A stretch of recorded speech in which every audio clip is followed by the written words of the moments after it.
Две большие разницы. To nije to. В прошлый раз мы выучили, что русское слово «вредно» на сербский переводится как «štetno». A srpska reč vrijedno na ruski se prevodi kao starateljna, prilježna. Да, какие-то продукты есть вредно, а какие-то полезно. Da, neke namirnice nanose štetu našem organizmu. Štetne su.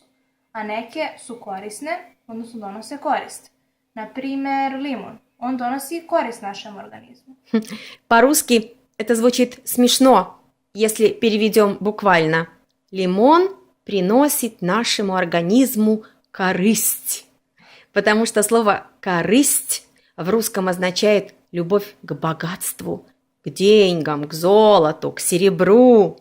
A u srpskom, evo na primer, reč karis može se prevede kao koristoljublje, srebroljublje i sebičnost. Znači, na srpskom korist, А по-русски польза. По-русски корысть. na srpskom sebičnost, dobit, srebroljublje. Na srpskom korisno, А по-русски полезно. По-русски корыстно. a na srpskom sebično. Na srpskom vrijedno, А по-русски старательно. По-русски вредно. na srpskom štetno.